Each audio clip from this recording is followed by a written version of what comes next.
Hello guys, मेरा नाम अभिषेक है और आज की स्टोरी स्टार्ट होने से पहले प्लीज़ पहले मेरे चैनल को सब्सक्राइब करिए और फिर वापस आकर पूरी वीडियो देखिए। और हाँ, वीडियो देखने के बाद लाइक, शेयर, कमेंट करना मत भूलिएगा।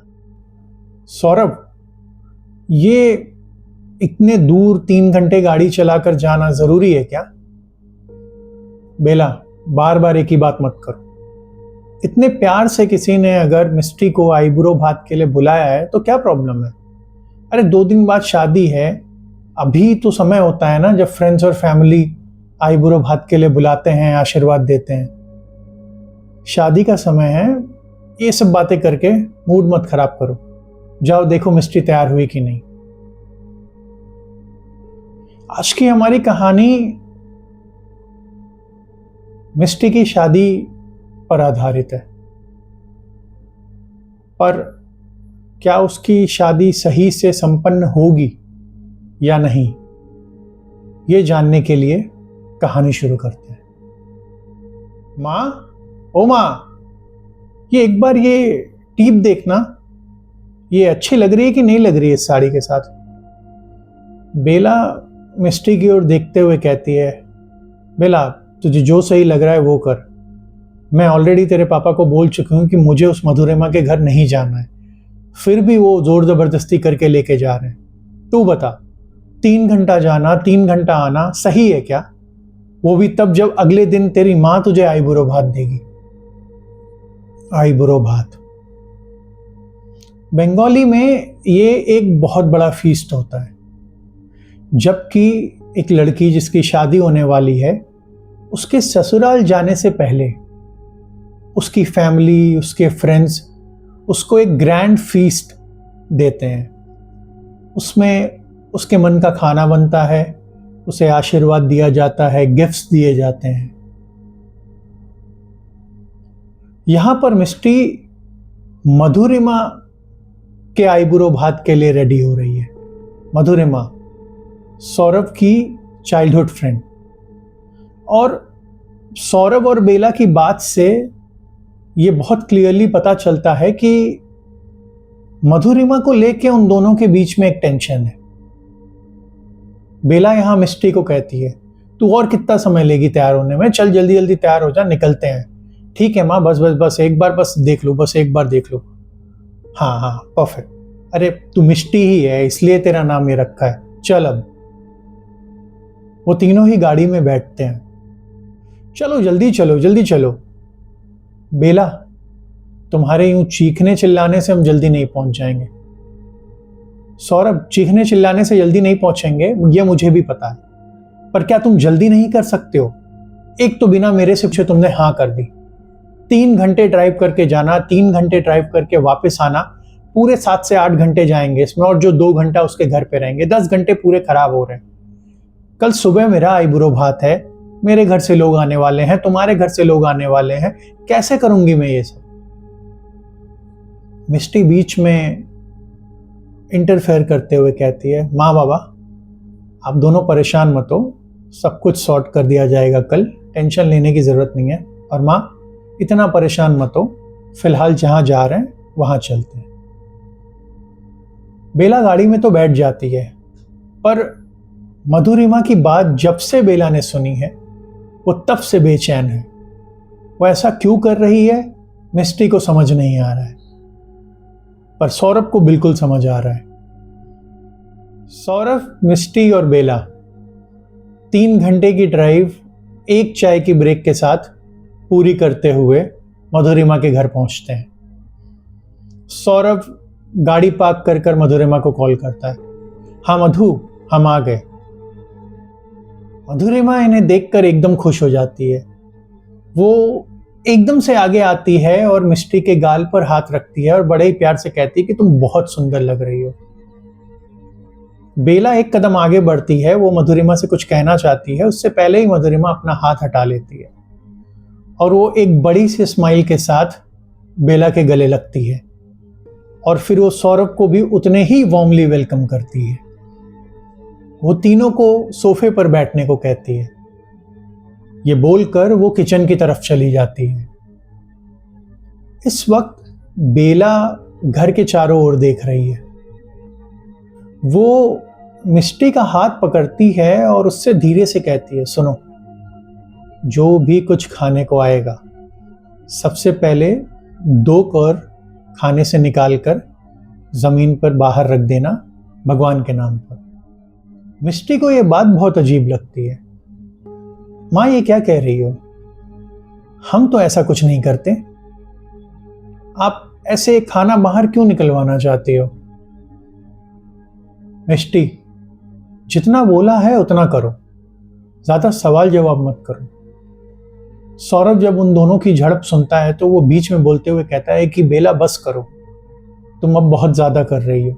जितना जल्दी होता है खाते हैं, पीते हैं और निकल जाते हैं। तुम यही चाहती हो ना, तो यही होगा। बेला कहती है, हाँ हाँ ठीक है।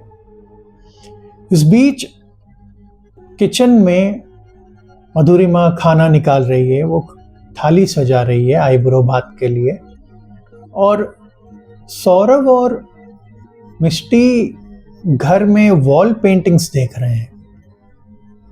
तभी मिष्टी को एक वॉल पेंटिंग बहुत ही अजीब सी लगती है कि इतना बड़ा घर, इतनी बड़ी बड़ी खिड़कियां और इतनी रोशनी आ रही है इस घर में, और एकदम से ये वॉल पेंटिंग जो पूरी काली है और सिर्फ उसमें 4 बड़े पेड़ हैं, वो भी बांस के। ये इतनी मतलब सैडनिंग सी वॉल पेंटिंग इन्होंने अपने कमरे में क्यों लगाई है? वो जब उसे ध्यान से देख रही होती है तभी उसे आवाज आती है, मिष्टी, आ जाओ, तुम्हारा आशीर्वाद करना है। वो घूम कर देखती है, मधुरिमा के हाथ में थाली है। वो फटाफट आती है, मधुरिमा उसका आशीर्वाद करती है और फिर वो खाने की थाल आगे करती है। बेला और सौरभ खाने की थाल जब देखते हैं तो वो चौंक जाते हैं। खाने की थाल चांदी की थी। नॉर्मली पीतल की होती है थाल या फिर स्टील की, पर यहां पर मधुरिमा ने चांदी की थाल में पूरा आईबुरो भात का जो भी खाना बनाया था वो सजा के रखा था। बेला एकदम से बोलती कि ये करने की कोई जरूरत ही नहीं थी, जिस पर मधुरिमा हंसते हुए मिष्टी की ओर देखते हुए कहती है कि शी डिजर्व्स बेस्ट। और मैंने क्या ही किया है, खाना भी मैंने कुछ बहुत ज्यादा नहीं बनाया है। ये मछली का माथा, ये थोड़ी सी मलाई चिंगरी और ये मटन कौशा, और मिष्टी के लिए ढेर सारी मिष्टी। इतना बोलते ही उसकी हंसी निकल जाती है और मिष्टी की भी हंसी निकल जाती है। मिष्टी को वो रसगुल्ला खिलाने जाती है। मधुरिमा मिष्टी के मुंह में रसगुल्ला डालने ही वाली होती है, तभी एकदम से बेला खांसते हुए मिष्टी की तरफ इशारा करती है। मिष्टी को वो इशारा समझ में आ जाता है कि उसकी माँ चाहती है कि वो मधुरिमा के हाथ से रसगुल्ला ना खाए, और या कुछ भी खाने से पहले वो 2 कौर थाली के बाहर निकाल दे। वो एकदम से बोलती है, आंटी 1 मिनट, वो एक्चुअली मम्मी कुछ दिन से कुछ पूजा कर रही है, तो हम लोग ने ये चीज़ एक नई शुरू की है कि हम थाली से खाना थोड़ा बाहर निकाल देते हैं और फिर कुछ भी खाते हैं। मधुरिमा एक स्माइल पास करती है। मिष्टी 2 कौर चावल के बाहर निकालती है, हाथ जोड़ती है और फिर उसके हाथ से रसगुल्ला खाती है। इस बीच सौरभ बेला की तरफ गुस्से से देख रहा है। उसे बेला का यूं टोकना और बीच बीच में पोक करना अच्छा नहीं लग रहा है। वो और मधुरिमा एकटक एक दूसरे को देखते हैं, जिस पर मधुरिमा उसकी ओर स्माइल करती है और सौरभ का जो गुस्सा है वो थोड़ा कम हो जाता है। चारों ही लोग एक साथ खाना खाते हैं और जैसे ही खाना खत्म होता है, बेला को मानो इतनी जल्दी है घर जाने की कि वो तुरंत उठ जाती है। चलो चलो चलो मिष्टी, सौरभ, चलो निकलते हैं, कल आईबुरो भात है, बहुत कुछ करना है, लोग आने वाले हैं, कुछ भी काम नहीं हुआ है मधुरिमा, हमें निकलना ही पड़ेगा, हमें तुरंत निकलना पड़ेगा। जिस पर सौरभ कहता है कि अभी तो खाना खाया है। मिष्टी भी कहती है कि माँ अभी तो खाना खाया है, 10 मिनट आराम करने दो फिर निकलते हैं। पर बेला रुकने का नाम ही नहीं ले रही। वो मधुरिमा की ओर देखती है और फिर इनकी ओर देखती है और कहती है कि चलो चलो, वैसे ही लेट हो जाएगा, घर पहुंचते पहुंचते 10 बज जाएगा। हम कब सोएंगे, कब उठेंगे, कैसे होगा काम। मिष्टी उठ जाती है, सौरभ भी उठ जाता है। वो तीनों दरवाजे की ओर बढ़ ही रहे होते हैं जब मधुरिमा उन्हें रोक देती है। 1 मिनट रुकना। वो फटाफट 2 मिनट के लिए गायब होती है और वापस एक बैग लेकर मिष्टी के पास आती है और उसे प्यार से देते हुए कहती है कि ये तुम्हारा आईब्रो गिफ्ट। मैं तुम्हारी शादी में तो नहीं आ पाऊंगी, पर ये मेरी तरफ से तुम्हारे लिए शादी का गिफ्ट। और हां, इसे घर जाकर खोलना, ठीक है। मिष्टी हाँ बोलती है और वो तीनों ही गिफ्ट लेते हैं और निकल जाते हैं। वो तीनों जैसे ही घर के बाहर निकलते हैं, हम देखते हैं कि मौसम एकदम से बदल गया है। काले बादल छा गए हैं और देखते ही देखते जब तक कि ये तीनों गाड़ी के अंदर घुसते, तेज बारिश शुरू हो गई। बेला एकदम से मिष्टी से वो बैग छीनना चाहती है। वो गिफ्ट बैग छीनते हुए कहती है कि जरूर इसमें कुछ तो है, ये बैग मुझे दो, ठीक है। कुछ भी सही नहीं है। ऐसे कैसे एकदम से मौसम बदल गया, बारिश शुरू हो गई, सारी चीजें होने लगी, मुझे कुछ भी सही नहीं लग रहा है, ये गिफ्ट दो। माँ, मैंने शुभ्रतो से वादा किया है कि जो भी गिफ्ट्स होंगे वो हम एक साथ खोलेंगे। मिष्टी, बोल दिया ना ये वाला गिफ्ट अभी खुलेगा। मिष्टी भी गुस्सा हो जाती, नहीं माँ नहीं खुलेगा। सौरभ बीच में आता है, मिष्टी के हाथ से बैग लेता है, वो गाड़ी की डिग्गी खोलता है और बैग उसमें फेंक देता है। और वो दोनों को घूरते हुए देखता है और कहता है कि चुपचाप गाड़ी के अंदर जाके बैठो। तुम देख रहे हो कि मौसम बिगड़ रहा है और 3 घंटे की जगह 5 घंटे लगेंगे, तो बेला मुझे मत सुनाना। बेला एकदम से चुप हो जाती है।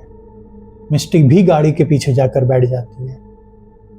सौरभ गाड़ी चलाना शुरू करता है और पूरे 3 से 3.5 घंटे में वो घर पहुंचता है। घर पहुंचते पहुंचते सबकी ही हालत एकदम पतली हो जाती है। सब बहुत ज्यादा थक चुके हैं। मिष्टी बेला से कहती है कि माँ, आई एम रियली सॉरी अगर आपको लगा हो कि मैं आपसे बदतमीजी कर रही थी गिफ्ट के लिए, बट सही में मैंने प्रॉमिस किया है, तो इसलिए मैं वो गिफ्ट नहीं खोल रही हूँ। बेला को भी लगता है कि वो थोड़ा ओवर रिएक्ट कर रही है, खास करके मधुरिमा से रिलेटेड जो भी चीजें हैं। वो भी सौरभ के पास जाती है और उससे सॉरी बोलती है कि अगर आज मैंने थोड़ा ओवर रिएक्ट किया है तो उसके लिए सॉरी बोल देना, नहीं तो मैं ही मधुरिमा को सॉरी बोल दूंगी। सौरभ उससे कहता है कि कोई ज़रूरत नहीं है, कल बड़ा दिन है और बेटर होगा कि हम उस पर फोकस करें। मिष्टी शुभ्रतो को कॉल करती है और करीब 1-1.5 घंटे उसके साथ फ़ोन पर बात करती है। रात के 11:30 बज चुके हैं। बेला और सौरभ सो चुके हैं। मिष्टी भी अपना फ़ोन साइड में रखती है और आंखें बंद कर लेती है। रात के 12 बज चुके हैं। मिष्टी गहरी नींद में है और हम देखते हैं कि एकदम अचानक से वो नींद में ही अपने हाथ पैर फेंकना शुरू करती है। उसके माथे पर पसीना आ रहा है और वो कुछ तो बड़बड़ा रही है, मानो कि कोई खौफनाक सपना देख रही हो। उस सपने में उसी पेंटिंग को देख रही है, वही पेंटिंग जो उसने मधुरिमा के घर पर देखी थी। वो काली पेंटिंग जिसमें सिर्फ 4 बांस के बड़े बड़े पेड़ हैं।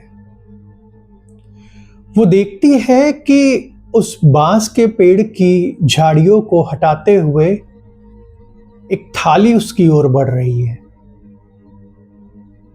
और ये एकदम से एक काली थाली है जिसमें बकरे का सर रखा हुआ है, सड़ी मछली रखी हुई है और कोई उसे कहता है कि मिष्टी खाओ, मिष्टी खाओ। और मिष्टी एकदम से जब अपनी आंखें खोलती है तो उसे लगता है कि मधुरिमा उसके आंख के सामने है और वो उसके मुंह में वो खाना डालना चाहती है। मिष्टी एकदम से डर जाती है, वो अगल बगल देखती है और वो देखती है कि वहां मधुरिमा नहीं है। ये सब सिर्फ और सिर्फ एक बुरा सपना था। वो सिरहाने रखी पानी की बोतल उठाती है और गट गट करके पानी पी जाती है। वो पानी पी के थोड़ी हैवी ब्रीदिंग कर रही होती है, तभी उसे एकदम से अपनी मां के कमरे से चीखने की आवाज आती है।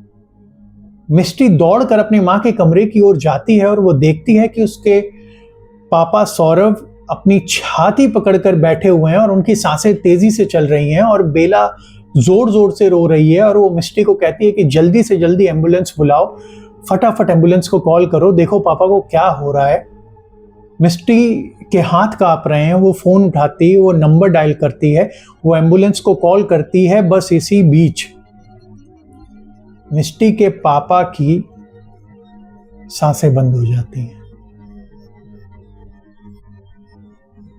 बेला और मिष्टी को यकीन ही नहीं हो रहा है कि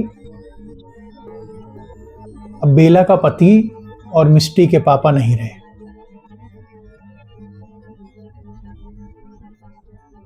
अगले दिन जिस घर में शादी की खुशियां फैलने वाली थीं, उस घर में मौत का मातम मन रहा है। सभी गेस्ट जो शादी सेलिब्रेट करने आए थे वो बहुत ज्यादा सैड है। इस बीच बेला मिष्टी के पास आती है और वो उससे कहती है कि शादी पोस्टपोन करनी पड़ेगी। मैंने बात कर ली है शुभ्रतो के फैमिली से और उन्होंने हाँ कह दिया है, पर पापा का जो कर्म क्रिया है वो सब तो करना ही होगा। तो शादी में ऑलरेडी इतने पैसे लग चुके हैं। जिस पर मिष्टी अपनी माँ की कलाई पकड़ती है और उन्हें विश्वास दिलाते हुए कहती है कि आपको परेशान होने की कोई ज़रूरत नहीं है, मेरे पास सेविंग्स हैं, मैं अभी खोलती हूँ कबर्ड और मैं देखती हूँ क्या है क्या नहीं, आप बिल्कुल परेशान मत होइए, आप रिलैक्स करिए माँ। बेला बिस्तर पर रिलैक्स कर रही होती है। मिष्टी अपने कमरे में जाती है, वो कबर्ड खोलती है, वो कैश निकालती है और जब वो कैश निकाल रही होती है तब उसके हाथ से एक बैग गिरता है और बैग से कुछ चीजें गिरती हैं। जल्दबाजी में जब मिष्टी का ध्यान जमीन पर जाता है तो उसके रोंगटे खड़े हो जाते हैं। वो चीखते हुए अपनी मां को बुलाती है और बेला दौड़ते हुए उसके कमरे में आती है और वो दोनों ही जमीन पर देखते हैं। जमीन पर सिंदूर फैला हुआ है, कुछ बाल है, कुछ नाखून है और पैर की बिछिया है। बेला उस बिछिया को उठाती है और वो देखते हुए कहती है, अरे ये तो तुम्हारी ठाकुर मां की है, यानी कि मिष्टी की दादी की। मिष्टी को यकीन नहीं होता, पर ये गिफ्ट किसका है? बेला तुरंत उससे पूछती है, ये तो मधुरिमा आंटी का है। और ये मां, मिष्टी बॉक्स की ओर देख रही है और वो अपनी मां को कहती है कि तुम भी एक बार बॉक्स की तरफ नजर मारो। बेला जब बॉक्स की ओर देखती है तो उसकी आंखों से आंसू झरझर करके गिरने लगते हैं। उस बॉक्स के वेलवेट पेपर के नीचे सौरभ की फोटो है। उस फोटो पर कील चुभी हुई है, उस पर सिंदूर लगा हुआ है, उस पर नाखून और बाल चिपके हुए हैं। ये बॉक्स किसका है? ये बॉक्स किसका है? बेला चिल्ला रही होती है, जिस पर मिष्टी उसे शांत करते हुए कहती कि मां बताया तो मधुरिमा आंटी का है। मां मैंने बता दिया है आपको ये मधुरिमा आंटी का है। मां ये क्यों हुआ है? मां ये ऐसा मधुरिमा आंटी ने किया है क्या? क्या मैं उन्हें फोन करूं? बताइए ये क्यों हुआ है माँ? आप उस दिन बहुत ज्यादा रेस्टलेस फील कर रही थी, आप बार बार कुछ ना कुछ कह रही थी और मैंने भी आपसे लड़ाई कर ली, पापा भी आपको हमेशा कुछ ना कुछ बोल रहे थे उस दिन। आखिर बात क्या है माँ? मुझे सच जानना है। बेला मिस्ट्री की कलाई पकड़ती है और वो दोनों ही जमीन पर बैठ जाते हैं।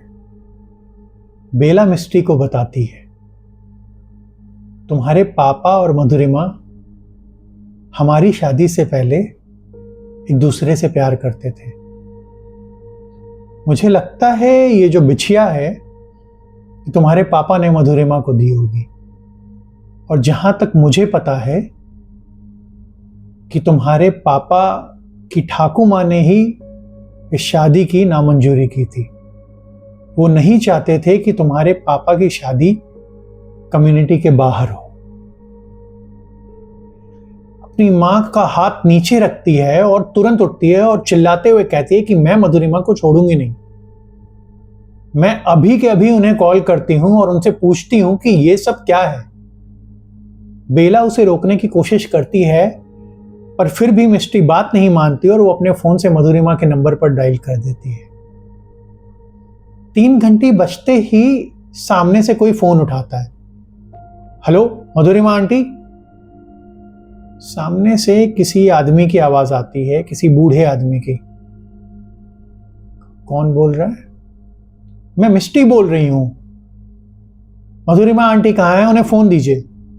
बेटा मधुरिमा आंटी तो नहीं रही, वो कल रात ही चल बसी।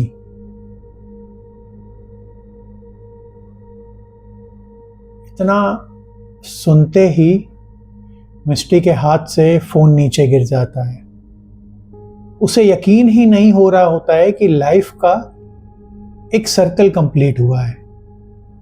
उसके पापा और मधुरिमा, जिनका प्यार अधूरा रह गया था, जिनकी शादी नहीं हो पाई थी, आज वो एक साथ चले गए हैं।